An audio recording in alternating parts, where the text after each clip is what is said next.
न टीवी पर हंगामा है, न सोशल मीडिया पर हैशटैग है, न कोई कैंडल मार्च हो रहा है, न कोई गुस्सा दिखा रहा है, न जात के झंडा बरदार सामने आ रहे हैं। और यह सब कुछ इसलिए कि मजदूरों की जिंदगी की इस देश में कोई कीमत नहीं। टीवी की नजर में कोई टीआरपी नहीं, सोशल मीडिया की नजर में कोई लाइक नहीं, नेताओं की नजर में कोई वोट नहीं। यह सवाल सिर्फ संगारेड्डी के 40 मजदूरों का नहीं है, बल्कि उस भारत का भी है जो दो हिस्सों में बटा हुआ है।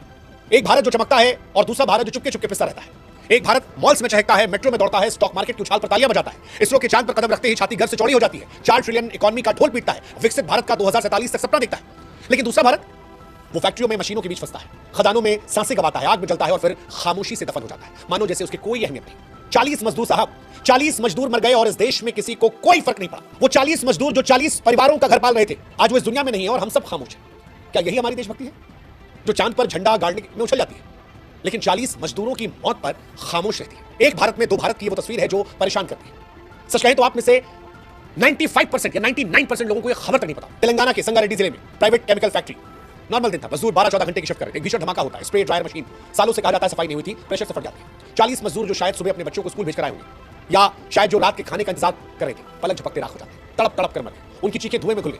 लेकिन क्या हुआ इसके बाद? टीवी में शायद वो टिकर में चलकर खत्म हो गए, कोई हेलीकॉप्टर नहीं आया, कोई मंत्री नहीं आया, कोई सोशल मीडिया का झंडा बरदार उनके इलाकों में नहीं पहुंचा उनकी आवाज सुनने के लिए। और आप में से भी ज्यादातर लोग शायद ये वीडियो खोलते ही आगे बढ़ जाएंगे, छोड़ो मजदूरी तो है, मर गया तो क्या, कोई राष्ट्रीय शोक नहीं। 40 लोग मर गए जनाब, बस एक स्टेटमेंट आई कि जांच के आदेश दे दिए गए। मानो जैसे 40 जिंदगियां, 40 परिवार, 40 सपने सिर्फ एक सरकारी फाइल का हिस्सा थे।